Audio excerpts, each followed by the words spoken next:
Our prayer.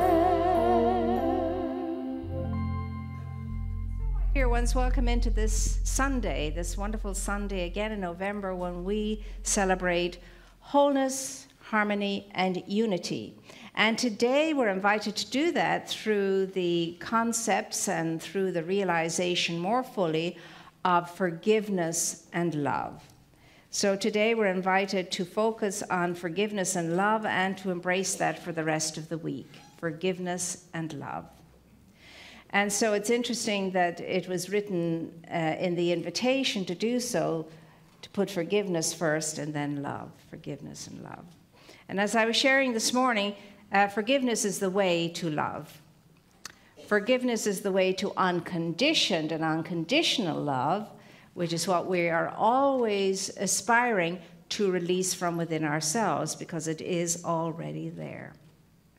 And so it's never going to happen that you and I can ever experience unconditional and unconditioned love unless forgiveness has gone before. And forgiveness is an invitation that's always extended. And as you know, in everything you hear, everything you read, everything you contemplate in our teaching and beyond, as far as all of metaphysics is concerned, you're not going to get away from forgiveness and love. Forgiveness and love comes up all the time. The point sometimes you say, oh, not again. Not again. But anyway, it's going to keep coming up until you and I get it. That forgiveness is the forerunner to experiencing unconditioned and unconditional love. It is the forerunner for you and for me, experiencing that within myself and within all those around and about me and my loved ones and friends and everybody. And so forgiveness simply is the calling of each one of us to once and for all let go of all resentments, all judgments, all dichotomies, all ideas of separation, and to move up and beyond dualistic thinking and experience, because we do live in a three-dimensional world that is a dualistic world, and consequently it is dichotomized because you have the good, the bad, the light, the dark, the them, the us, and so on. And that dichotomizes, it separates, it segregates, and it isolates. That's what dualism does. And so you and I are called at this time, and isn't it wonderful? Everything is so appropriate and happens the way it's supposed to happen. More than anything else, we are called now to get a grip on this and to stop the nonsense of them and us, and to stop the idea of separation, segregation, and isolation. There is no separation in life. There is no separation in spirit. There is no separation in what we call God.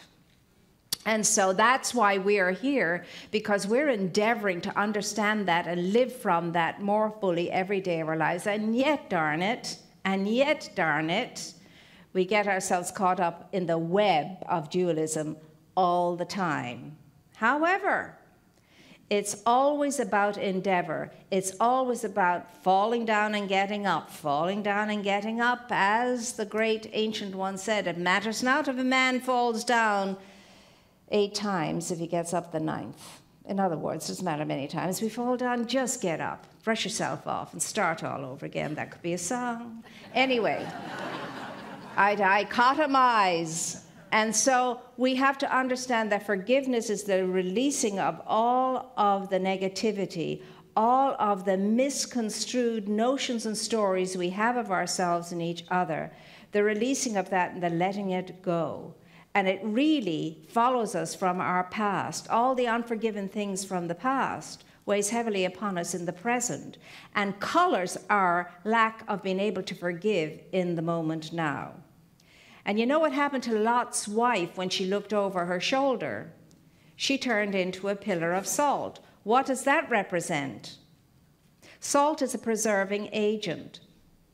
Paralysis from over-focusing on negativity. She looked over into the horror that was behind her and got frozen in it, got preserved in it. And what we're asked today to do is to release and let go of the past. So forgiveness is always going to begin with you, yourself, and me, myself, and I. It's always going to be there. And so I want you to close your eyes for 1 second. Just close your eyes. Follow the instruction if you can. Close your eyes for a moment. Think of your past right now. You're only going to get a second or two to do this. Think of all the horrible things that you think that you're responsible for and that you still need forgiveness for. Think of all of that, but not 1, 2, 3, 4, 5, but in a big glob. How big is your glob? I mean, is it a big glob? It doesn't matter what size the glob is. How much of a glob still remains that you think you need to be forgiven for, shriven for? Think of that. Just feel, is there any sense in you still that feels I need to be forgiven? If there is, just sit with that for 1 second and tell yourself, I'm ready to be forgiven. I'm ready to be forgiven. I'm ready to be forgiven. All right now, God is ready to forgive you right now for all of your past. And the God is your higher self. You're complete, you're perfect, you're beautiful, you're intact self that always was there. Your whole self, your harmonized self, your unified self. So would you please kindly forgive yourself now and let yourself off the hook. So quietly say to yourself, I release, I let go, I'm finished with it, I'm done with it. I forgive myself for everything I think and feel that I have done, that I regret that I have done. I forgive myself, I forgive myself, I forgive myself, and so it is. Say, and so it is. Now knock it off, you're forgiven. You're forgiven. All your sins are forgiven. You're wiped clean, whiter than snow. You're pure now again. Don't muck it up again. Forgiven yourself. Forgiven yourself. So forgiveness is in place and can be replaced for livingness. Forgiveness creates for livingness. And so when we have forgiven, then we are so light of being. We are so lightened. And we know that this is a new start. Now, without it, there's no ever getting to the experience of unconditioned and unconditional love, which is what we are in truth. You and I are unconditioned and unconditional love. Why? Because God and I are one. Go figure. For some weird and wonderful reason, God and I are one. That's the truth of the being, whether we think it, believe it, feel it, want it, lump it, like it. That's the truth. God and I are one. I am the image, I am the likeness of my source. And what God made was good and very good. What God did not make was not made. What God did not make was not made, and that's anything you and I would class as not good and very good. God made what was good and only good. And we are the pinnacle, believe it or not, of creation. Good and very good is the essence and the substance of each one of us. And we can believe in what God did not make, and we can even give ourselves the experience of what God did not make. And what God did not make was anything unlike harmony, wholeness, unity, and oneness. No.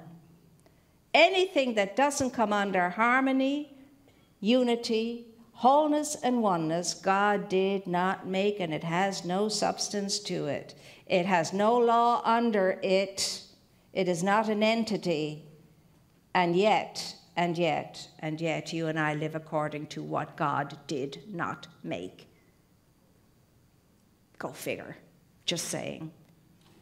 But we are here today to know otherwise, And we're here to know whether or not we're taking our spiritual truth seriously, or whether we're just picking at it, playing at it, dappling our toes in it, but not ready to take the plunge yet.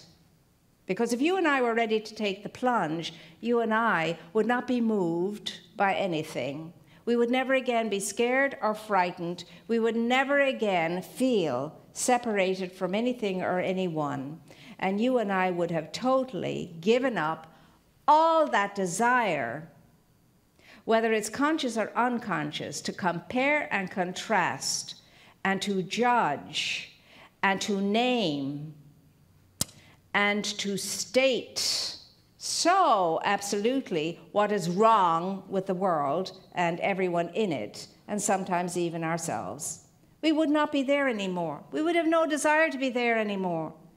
It wouldn't even enter into us anymore, because I tell you this, everything that I think, everything that you think about yourself and everybody else is a story. Most of it is not true. Maybe a smidgen might be, but most of it is not. Mental images is what you and I are going on most of the time, not the understanding and the awareness that God and I are one, and that I am the image and likeness of my source, but mental images, not on the truth that sets us free, but on mental images. It's all about mental imaging. Now, you and I have the choice every day of our lives to mentally image the horrific, the terrible, the awful, that which separates, segregates, and keeps us disunified. Or we can know every day God and I are one. There is only God, and God is all there is. And everything that God made was good and very good, and somehow or another, I have the capacity to move through all of the flotsam and jetsam on the top of that lake and move through it and go to the depths and the light below to see that this is true. Or I can paddle around in all of the debris that's floating on top, as usual. We've got to get really serious about this now. We really do. We have to embrace this very deeply now, and not just keep reciting it and affirming it in words and hoping it is so, and so on. As Ernest Holmes himself said, he said there's no use making a beautiful statement of truth in a prayer treatment and then at the end saying to yourself, well, I hope it's so. Just read that last night. You know, I mean, way back when, Heraclitus said, the original spirit is truth and reality. Is truth and reality. It is beauty and truth. And he says, the universe cannot be separated or against itself. It cannot. It just cannot. This is way back when. And we're still trying to get that and figure it out. Unified or disunified, there's your choices. We're going to be unified or are we going to be disunified? And it's a choice that you and I make all the time, and mostly unconsciously. Mental images are not the truth. Mental images will not take us to where I know that God and I are one, and I am the image and likeness. The very presence in me is the living God itself. And there is no God that I can discover out there if I don't first discover God in here. I'll never appreciate life out there if I haven't found it and appreciated it in here. I'll never know spirit out there if I haven't first found it and appreciated it in here. That's the way it is. That's the way it is. That's why we are so caught up. That's why we sicken ourselves all the time. That's why we trip ourselves up all the time. That's how we get it wrong so much of the time. The question today is, do I really believe that I am not worthy enough? Do I really believe that I'm not yet fully orbed? Do I really believe that I'm not equal to? Do I really believe that I'm less than and limited? Do I really believe there's no way just in my circumstances right now I can really feel and know that I am one with God? Because if that's what we are believing, the world is going to be the worst for it. Because you and I are the 1,000 people that Ernest Holmes talked about. Give me 1,000 people who so embody the principles of science of mind, live from it, think from it, feel from it, do from it, speak from it, hear from it, be it, and I will give you heaven on earth and a new dawn. We're the 1,000 people. Each and every one of us in this movement, or anybody who's a truth student anywhere. We are that 1,000 people. What are we believing, my dear ones? Are we still thinking, I'm not enough yet? I'm not equal to this yet. I'm not ready for this yet. I'm not there yet. Well, yes, you are. You are already there. And you're never going to be any more already there than you are in this moment now. It's a decision, a choice you have to make in your own mind, and you have to exchange the mental images that you and I have been entertaining for the greatest and most beautiful mental images that can support the truth that sets us free. So are we going to look into ourselves and out from ourselves and see a dichotomized world, a segregated world, a separated world? Or are we going to take our minds off the mental images of the challenges and the problems and create mental images that see the new heaven and the new earth and the new dawn? Are we truly going to believe who we are, what we are, and how we can be? Or are we still going to see ourselves as so inadequate? What can I do about it? I'm only one person. Listen, I am only one. Stop at one. And leave out the only. I am one. I am one. And as one, there is something I can do. And the something I can do, I must do. And I must do it now, whatever that one thing is I'm moved to do. There's so much amazing intelligence and magnificence and light and all the rest of it, amazing grace in this room, more than enough. If each and every one of us could unify right here and right now, and knowing that and being that and allowing that to express itself through us, we could change, not only transform and change the world, but the universe. And that's the truth. I kid you not. That's the truth. It's the truth that sets us free. And you and I need to know that it depends on you, and no one else on the planet. It doesn't depend on the politicians and the leaders and the this and the that and the them out there, and they should know better and they should be doing. No. It depends on you. It depends on me. There is only you. There is only me. The one in you and the one in me. The one thing, that's what it relies upon. It relies upon you and me knowing that I am one with Spirit and Spirit is one with me. As Ernest Holmes says, Spirit is in man and man is in Spirit. There is no separation in God. None whatsoever. And so therefore, separation, isolation, segregation, dichotomy, duality is a human construct that we don't have to live by anymore. We don't have to choose to have that be the deciding factor in all that we're thinking.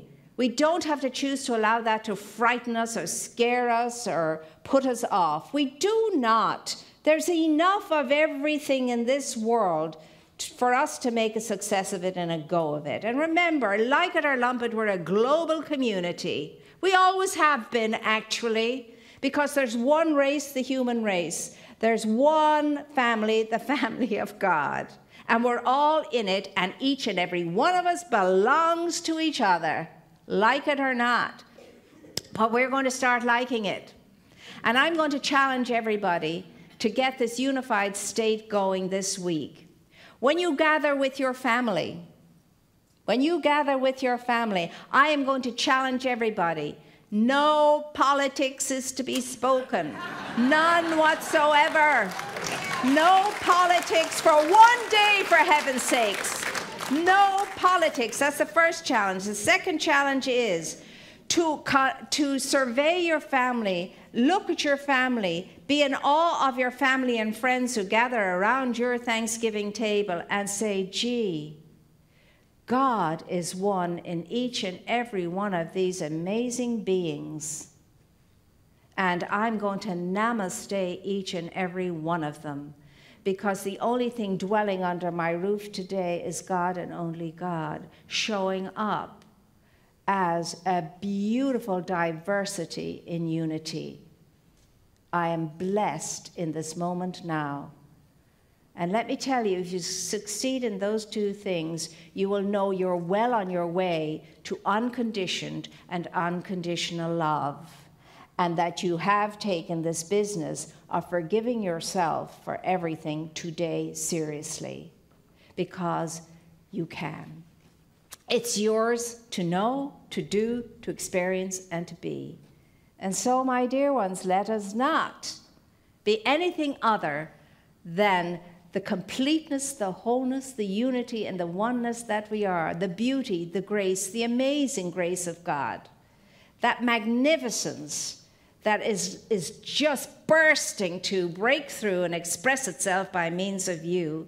That's your truth, regardless of what's going on in your life, whether you're sick in one way or another, whether it's a mental sickness or whether it's a physical sickness, or whether it is an emotional sickness, or whether it is a thingy sickness in the great body of your affairs, your soul has never been sick. There's no such thing as sickness. And if we stay in duality, we will keep recurring in that revolving door of sickness of one kind or another, ailment of one kind or another. If you want to cease and desist, now would be the time.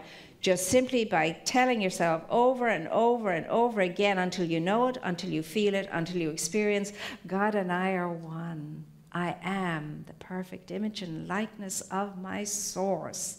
And where God is, there's only God and nothing else. So in the realization of this unity, harmony, and oneness with my source, everything unlike it dissipates itself, fizzles away, cannot be, cannot stand, cannot be where God is, because only God can be where God is. You are where God is, and so it is.